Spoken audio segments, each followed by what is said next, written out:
ఈ వీడియోలో మనం కామన్ ఎమోషనల్ అండ్ ఫిజికల్ సిమ్టమ్స్కి మెంటల్ హెల్త్ డిజార్డర్స్ని ఫ్యాన్సీ వర్డ్స్గా ఎందుకు యూజ్ చేయకూడదు అని తెలుసుకుందాం. సో ఫస్ట్ వన్ వచ్చేసి స్ట్రెస్ని యాంగ్జైటీ అనుకుంటున్నాం, కానీ స్ట్రెస్ అనేది యాంగ్జైటీ కాదు.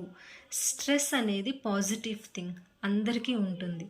ఫర్ ఎగ్జాంపుల్, ఒక పర్సన్ ఒక ఇంటర్వ్యూకి అటెండ్ అవ్వాలి ఆర్ ఒక ప్రజెంటేషన్ ఇవ్వాలి.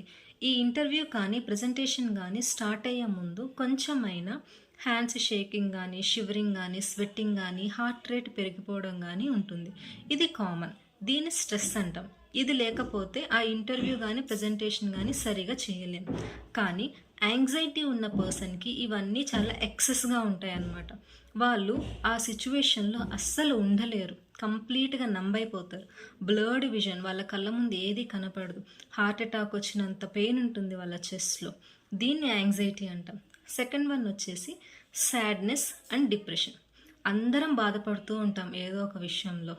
ఫర్ ఎగ్జాంపుల్, ఆఫీస్లో ఒక బాస్ మనం వర్క్ సరిగా చేయలేదని తిట్టినప్పుడు, ఇంట్లో ఏవైనా డిస్టర్బెన్సెస్ అయ్యి వైఫ్ అండ్ హస్బెండ్ మధ్యలో కానీ, పేరెంట్స్ అండ్ చిల్డ్రన్ మధ్యలో కానీ ఏదైనా గొడవలు అయినప్పుడు ఆ రోజు మనకి తినబుద్ధి కాదు, సరిగా నిద్రపోబుద్ధి కాదు, బాగా కోపం వస్తూ ఉంటుంది.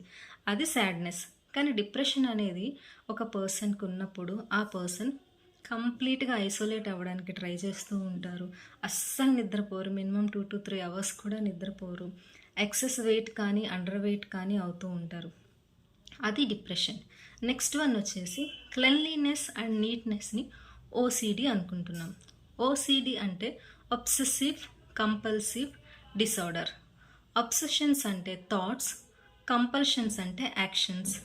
రిపీటెడ్గా నెంబర్ ఆఫ్ టైమ్స్ ఒక థాట్ని ఆలోచిస్తూ ఉండడం and at the same time రిపీటెడ్గా నెంబర్ ఆఫ్ టైమ్స్ ఒక బిహేవియర్ని చేయడం.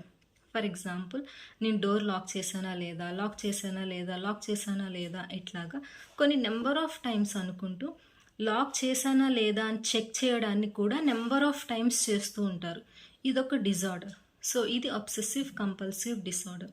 సో డియర్ వ్యూయర్స్, నార్మల్గా వచ్చే కొన్ని ప్రాబ్లమ్స్ని మనం మెంటల్ హెల్త్ డిజార్డర్స్తో ట్యాగ్ చేసుకోవద్దు. ఎప్పుడైనా సరే మనకి మెంటల్ హెల్త్ డిజార్డర్స్ వచ్చినాయంటే ఆ టైంలో మన డైలీ లివింగ్ నుంచి కంప్లీట్గా మనం పక్కకు వెళ్ళిపోతాం. అప్పుడు మనం మెంటల్ హెల్త్ డిజార్డర్ ఉన్నట్టు మనం అనుకోవచ్చు. అది కూడా ఒక సైకాలజిస్ట్ కానీ సైకాట్రిస్ట్ కానీ డయాగ్నోస్ చేసిన తర్వాత. ఐ హోప్ ఈరోజు చెప్పిందంతా చాలా ఇన్ఫర్మేటివ్గా ఉంది అనుకుంటున్నాను. Thank you so much.